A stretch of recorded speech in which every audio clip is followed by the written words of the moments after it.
നമസ്കാരം, മലയാളി വാർത്തയിലേക്ക് സ്വാഗതം.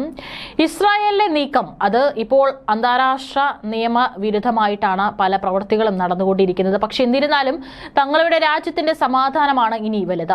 ഇനി ഈ യുദ്ധം ഇപ്പോൾ നടന്നുകൊണ്ടിരിക്കുന്നത് അവസാനിക്കണമെങ്കിലും ഇസ്രായേൽ തന്നെ വിചാരിക്കണം.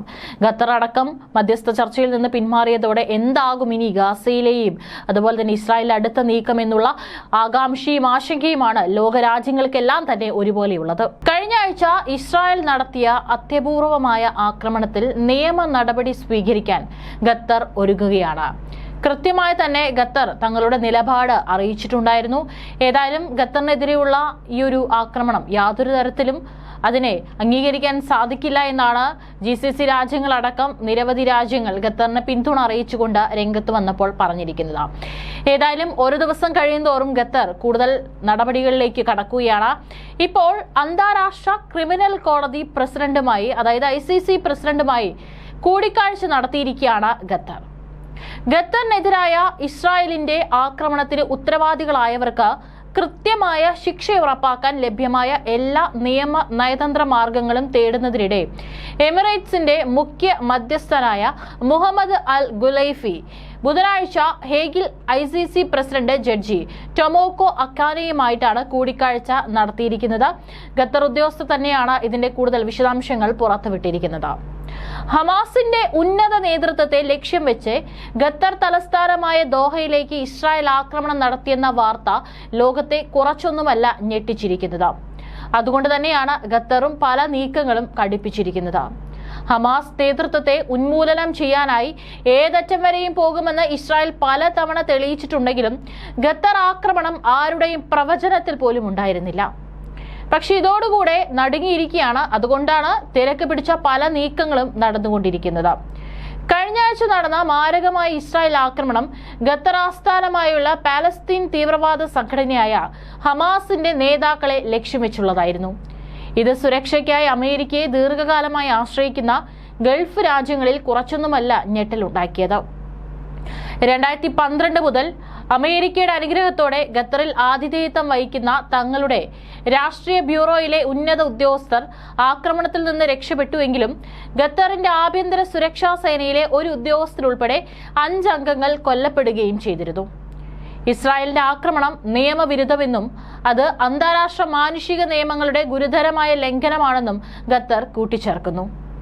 ICCയിലെ ഒരു നിരീക്ഷക രാഷ്ട്രമെന്ന നിലയിൽ ഖത്തറിന് കേസുകൾ കോടതിയിലേക്ക് റഫർ ചെയ്യാൻ കഴിയില്ല. എന്നാൽ ദോഹയിൽ നടന്ന അടിയന്തര ചർച്ചകൾക്ക് ശേഷം അറബ് ഇസ്ലാമിക് ബ്ലോക്കുകൾ തിങ്കളാഴ്ച അവരുടെ അംഗങ്ങളോട് ഇസ്രായേൽ അതിന്റെ പ്രവർത്തനങ്ങൾ തുടരുന്നത് തടയാൻ സാധ്യമായിട്ടുള്ള എല്ലാ നിയമപരവും ഫലപ്രദവുമായ നടപടികളും സ്വീകരിക്കാൻ തീരുമാനിച്ചു കഴിഞ്ഞു എന്ന് അറിയിച്ചിട്ടുണ്ടായിരുന്നു. ICC മേധാവിയുമായുള്ള കൂടിക്കാഴ്ചയ്ക്ക് ശേഷം എക്സിൽ പോസ്റ്റ് ചെയ്ത പോസ്റ്റിൽ ഖത്തർ രാജ്യത്തിനെതിരായ നിയമവിരുദ്ധമായ ഇസ്രായേലി സായുധ ആക്രമണത്തിന് മറുപടി നൽകുന്നതിനുള്ള നിയമപരമായ വഴികൾ തിരയുന്നതിന്റെ ഭാഗമായി ചുമതലപ്പെടുത്തിയ സംഘത്തിന്റെ പ്രവർത്തനത്തിന്റെ ഭാഗമായിരുന്നു തന്റെ സന്ദർശനമെന്നും ഗുലൈഫി പറഞ്ഞിരുന്നു. ഗാസയിൽ ഇസ്രായേൽ നടത്തിയ യുദ്ധത്തിനിടെ യുദ്ധക്കുറ്റങ്ങൾക്കും മനുഷ്യരാശിക്കെതിരായ കുറ്റകൃത്യങ്ങൾക്കും ഇസ്രായേൽ പ്രധാനമന്ത്രി ബെഞ്ചമിൻ നെതന്യാഹുവിനെതിരെ കഴിഞ്ഞ വർഷം ICC പ്രോസിക്യൂഷനും ആരംഭിച്ചിരുന്നു. ഇതിൽ മനഃപൂർവ്വം സാധാരണക്കാരെ ലക്ഷ്യമിട്ടും പട്ടിണിയെ യുദ്ധമാർഗമായി ഉപയോഗിച്ചതും ഉൾപ്പെടുന്നുണ്ട്. ഇസ്രായേൽ മുൻ പ്രതിരോധ മന്ത്രി യോവ് ഗാലന്റിനെയും ഹമാസ് കമാൻഡർ മുഹമ്മദ് ദെയ്ഫിനെയും അറസ്റ്റ് ചെയ്യണമെന്ന് ICC ആവശ്യപ്പെട്ടിരുന്നു. എന്നാൽ ഹമാസിന്റെ കമാൻഡർ മുഹമ്മദ് ദെയ്ഫ് ഇസ്രായേൽ ആക്രമണത്തിൽ കൊല്ലപ്പെട്ടതായി സ്ഥിരീകരിച്ചിട്ടുണ്ട്. 2023 ഒക്ടോബറിൽ ഹമാസിന്റെ ആക്രമണമാണ് ഗാസയിൽ യുദ്ധത്തിന് തുടക്കമിട്ടത്. ഇതിൽ 1219 പേർ കൊല്ലപ്പെട്ടു. അവരിൽ ഭൂരിഭാഗവും സിവിലിയന്മാരായിരുന്നുവെന്ന് ഇസ്രായേലി ഔദ്യോഗിക കണക്കുകൾ പ്രകാരം റിപ്പോർട്ട് ചെയ്യുന്നു.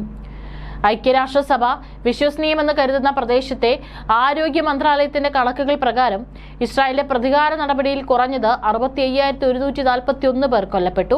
ഇവരിൽ ഭൂരിഭാഗവും സിവിലിയന്മാരാണ്.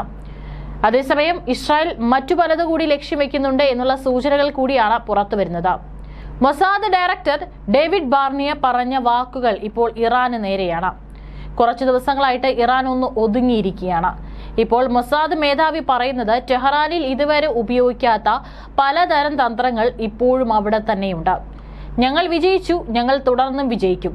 ഈ വർഷം ചാര ഏജൻസിക്ക് നൽകിയ പ്രധാനമന്ത്രിയുടെ അവാർഡ് ദാന ചടങ്ങിൽ സംസാരിക്കവേ ബാർണിയ പറഞ്ഞ വാക്കുകളാണിത്. ഇറാനിൽ നുഴഞ്ഞു കയറാൻ കഴിയുമെന്ന് തങ്ങൾ തെളിയിച്ചിട്ടുണ്ടെങ്കിലും ഞങ്ങൾ പിന്മാറുന്നില്ല. മൊസാദിന് വളരെ ശക്തമായ പ്രവർത്തന ശേഷിയുണ്ട്. മുമ്പത്തേക്കാൾ കൂടുതൽ ചിന്തിക്കുന്നതിനപ്പുറം ശക്തവുമാണ്. പ്രത്യേകിച്ച് ഇറാനിനുള്ളിലും ടെഹ്റാൻ നഗരത്തിന്റെ ഹൃദയഭാഗത്തും. ഇറാനിൽ തങ്ങളുടെ കഴിവുകൾ കെട്ടിപ്പടുക്കുകയും ശക്തിപ്പെടുത്തുകയും ചെയ്യുന്നത് തങ്ങൾ തുടരും. അടച്ച വാതിലുകൾക്ക് പിന്നിൽ എന്താണ് സംഭവിക്കുന്നതെന്ന് ഇറാനിൽ നിന്ന് തങ്ങളുടെ കണ്ണുകൾ തുറന്നിടും. ഞങ്ങളുടെ സുരക്ഷയെ അപകടപ്പെടുത്തുന്ന ആശയങ്ങൾ വളരാൻ ഞങ്ങൾ അനുവദിക്കില്ല എന്നാണ് അദ്ദേഹം വാഗ്ദാനം ചെയ്തിരിക്കുന്നത്. ഹിസ്ബുള്ള പ്രവർത്തകർ കൈവശം വെച്ചിരുന്ന ആയിരക്കണക്കിന് പേജറുകൾ ഇസ്രായേൽ പൊട്ടിത്തെറിച്ച ബീപ്പർ ഓപ്പറേഷന്റെ 1 വർഷത്തെ വാർഷികത്തിലാണ് പ്രധാനമന്ത്രി ബെഞ്ചമിൻ നെതന്യാഹു പങ്കെടുത്ത പരിപാടി നടന്നത്.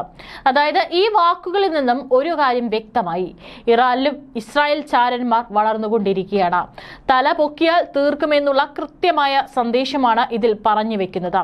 ഏതായാലും സമാധാന ചർച്ചയ്ക്ക് എത്തിയവരെ ആക്രമിച്ച ഇസ്രായേലിന്റെ നീക്കം പ്രാകൃതമായ രീതിയാണ് എന്നുള്ളതാണ് അന്താരാഷ്ട്ര സമൂഹത്തിന്റെ പൊതുവായ വികാരം. എന്നാൽ ഹമാസിന്റെ പൂർണ്ണമായ ഉന്മൂലനം സ്വപ്നം കാണുന്ന നെതന്യാഹു മനഃപൂർവ്വം തന്നെയാണ് ഈ ആക്രമണം നടത്തിയതെന്നാണ് പലരും കരുതുന്നത്.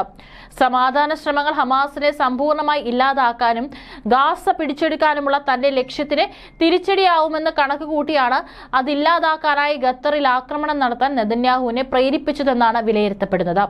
അതിനാൽ തന്നെ ഖത്തറിനെതിരായ ആക്രമണം നേരത്തെ തന്നെ തീരുമാനിച്ച് കൃത്യമായി ആസൂത്രണം ചെയ്ത് നടപ്പിലാക്കിയതാണെന്നും വിലയിരുത്തപ്പെടുന്നു.